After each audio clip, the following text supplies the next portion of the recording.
देखिए दोस्तों, हमारे पास आ चुका है क्लास 12 समाजशास्त्र का पेपर 2023 का पेपर है। इस पेपर को आज हम सॉल्व करेंगे और जानेंगे कि समाजशास्त्र क्लास 12 का पेपर जो होता है इसका पैटर्न क्या होता है, कौन कौन से प्रश्न आते हैं और कैसे आते हैं। देखिए, ये सेट था 2023 का जो पेपर था 340 BO सेट समाजशास्त्र का पेपर है। समय आपको 3 घंटे 15 मिनट मिलते हैं। पूर्णांक जो रहता है ये 100 नंबर का पेपर होता है आपका 12th में। 100 नंबर का समाजशास्त्र का जो पेपर होता है ये 100 नंबर का होता है। आइए चलिए इसको सॉल्व करते हैं, और वीडियो पसंद आए तो वीडियो को लाइक, चैनल को सब्सक्राइब कीजिएगा। देखिए, ये कुछ जनरल इंस्ट्रक्शन दिए गए हैं, आप इसको पढ़ लेंगे। जैसे कि प्रारंभ के 15 मिनट परीक्षार्थियों को प्रश्न पत्र पढ़ने के लिए निर्धारित हैं। सभी प्रश्न अनिवार्य हैं। प्रत्येक प्रश्न के लिए निर्धारित अंक उनके सामने लिखे गए हैं। प्रश्न संख्या 1 से 10 तक बहुविकल्पीय प्रश्न है। प्रश्न संख्या 11 से 20 तक अति लघुत्तरीय प्रश्न है, जिनका प्रत्येक उत्तर लगभग 25 शब्दों में देना है। प्रश्न संख्या 21 से 26 तक लघुत्तरीय प्रश्न है, जिनका प्रत्येक का उत्तर 50 शब्दों में देना है। प्रश्न संख्या 27 से 29 तक दीर्घ उत्तरीय प्रश्न है, जिनका प्रत्येक का उत्तर लगभग 150 शब्दों में देना है। देखिए, यहाँ पर कौन से प्रश्न कितने अंक के हैं उनके सम्मुख लिखा गया है, और कितने वर्डों में देना है, आपको कितने शब्दों में देना है, ये आपको यहाँ पर निर्देशित कर रहा है। आप लोग क्या करते हैं, बहुत ज़्यादा शब्दों में पेपर भरने, कापी भरने के चक्कर में कुछ प्रश्न छोड़ देते हैं। ये आपको गलती नहीं करनी है। आपको यहाँ पर जो निर्देश दिया गया है सबसे पहले इसको पढ़ना है और उसको फॉलो करना है, ताकि आप सभी प्रश्न को अटेम्प्ट कर पाएँ। ठीक, चलिए देखते हैं। यहाँ से बहुविकल्पीय प्रश्न आपका शुरू हो चुका है। पहला खंड जो होता है बहुविकल्पीय का होता है। निम्नलिखित में प्रत्येक 4 विकल्प दिए गए, जिनमें से केवल एक का सही उत्तर है। एक सही उत्तर को चुनकर अपनी उत्तर पुस्तिका में लिखिए। ठीक, 4 विकल्प हैं, एक सही होगा और एक को आपको अपने उत्तर पुस्तिका में लिखना है। जैसा कि पहला प्रश्न है, विश्व जनसंख्या दिवस कब मनाया जाता है। दोस्तों, बड़ा ही सरल सवाल है। विश्व जनसंख्या दिवस जो है वो 8 मार्च को मनाया जाता है, तो इसका राइट आंसर 8 मार्च हो जाएगा। अगला प्रश्न है कि निम्नलिखित में से कौन सी जात की विशेषता नहीं है। देखिए, व्यवसाय में भिन्नता जो है ये जात की विशेषता नहीं होती है। अगला प्रश्न है कि पूर्वाग्रह होता है क्या होता है। हमेशा नकारात्मक, हमेशा सकारात्मक, नकारात्मक सकारात्मक दोनों। तो इसका सही आंसर हो जाएगा नकारात्मक और सकारात्मक दोनों। जो पूर्वाग्रह होता है ये नकारात्मक और सकारात्मक दोनों होता है। अगला प्रश्न है कि किस वर्ष में पंचायती राज को संविधानिक परिस्थिति प्रदान की गई। तो देखिए, जो वर्ष था वो 1993 में क्या किया गया था, पंचायती राज को संविधानिक परिस्थिति प्रदान की गई थी। ठीक, अगला प्रश्न है निम्नलिखित में कौन सा एक समुदाय नहीं है। हिंदू, जनजाति, मुस्लिम, भीड़। देखिए, भीड़ कोई समुदाय है ही नहीं। हिंदू, मुस्लिम और जनजाति ये एक समुदाय हैं, लेकिन जो भीड़ है ये भीड़ कोई समुदाय नहीं है। अगला है कि ब्रह्म समाज की स्थापना कब हुई। 1825, 1829, 1828, 1869।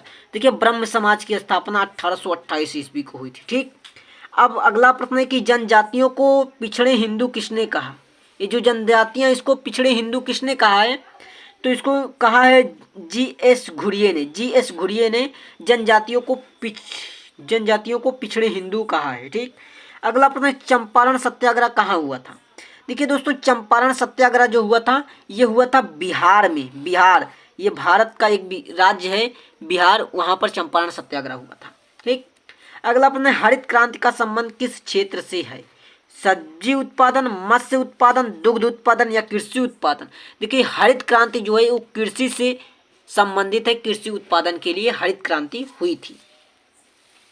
अगला प्रश्न है साक्षात्कार का गुण है। साक्षात्कार का गुण क्या होता है। लचीलापन, आमने सामने का वार्तालाप, वस्तुनिष्ठता या उपयुक्त सभी।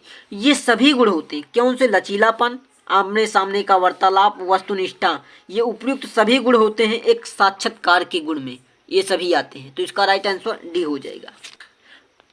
दोस्तों, अब शुरू होता है आपका अति लघुत्तरीय प्रश्न, जो कि प्रत्येक प्रश्न आपका 3 अंक का रहने वाला है। कह रहा कि जन्म दर से आप क्या समझते हैं। जन्म दर क्या होती है, इससे आप क्या समझते हैं। 3 अंक का प्रश्न आपको यहाँ पर लिख देना है। सामाजिक स्तरीयकरण की 3 विशेषताएं बताइए। क्या विशेषताएं हैं सामाजिक स्तरीयकरण की। अगला प्रश्न है सांप्रदायिकता निवारण के 3 प्रमुख सुझाव दीजिए। प्रेक्षण पद्धति के 3 उद्देश्य बताइए। सामाजिक बहिष्करण से आप क्या आशय है। अगला प्रश्न है, लोकतंत्र से आप क्या समझते हैं। लोकतंत्र क्या होता है, क्या समझते हैं आप, इसका परिभाषा देना है। अगला प्रश्न है कि उदारीकरण को परिभाषित कीजिए। उदारीकरण क्या होता है, इसको आपको परिभाषित करना है। अगला प्रश्न है, जातिवाद से होने वाली 3 हानियों के बारे में बताइए। जातिवाद से कौन कौन हानियां होती हैं, उनमें से किसी 3 हानियों को आपको बताना है और एक एक नंबर के हैं। एक हानि बताएंगे तो 1 नंबर, 2 हानि तो 2, 3 हानि बता देंगे 3 नंबर।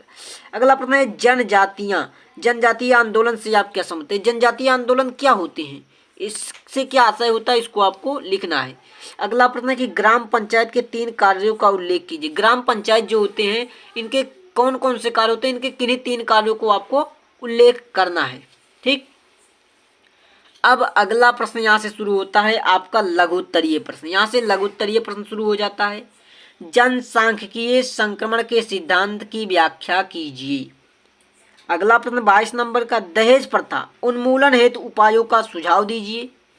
23 नंबर का प्रश्न कह रहा, अन्य पिछड़े वर्गों की समस्याओं की व्याख्या कीजिए।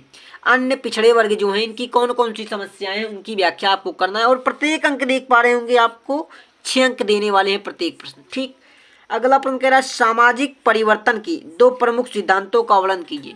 जो सामाजिक परिवर्तन होता है इनके 2 प्रमुख सिद्धांत क्या हैं, इनका वर्णन करना है। अगला प्रश्न है, नारी आंदोलन ने से समाज पर क्या प्रभाव पड़े हैं। नारी आंदोलन जो इससे समाज पर क्या प्रभाव पड़े हैं, इसको स्पष्ट करना है। ठीक दोस्तों, देखिए यहाँ से आपके दीर्घ उत्तरीय प्रश्न स्टार्ट हो जाते हैं। पहला प्रश्न 27 नंबर का कह रहा, पर्यावरण आंदोलन क्या है। पर्यावरण आंदोलन क्या है, विवेचना कीजिए। और देखिए एक प्रश्न 8 अंक का है। ठीक, अथवा आप इसको कर सकते हैं, सांस्कृतिक विविधता का अर्थ क्या है, भारत को एक अत्यंत विविधतापूर्ण देश को क्यों माना जाता है। ठीक, अगला है, धर्मनिरपेक्षता से आप क्या समझते हैं, राष्ट्रीयता के निर्माण में इसकी भूमिका की विवेचना कीजिए। ये भी 8 नंबर का है।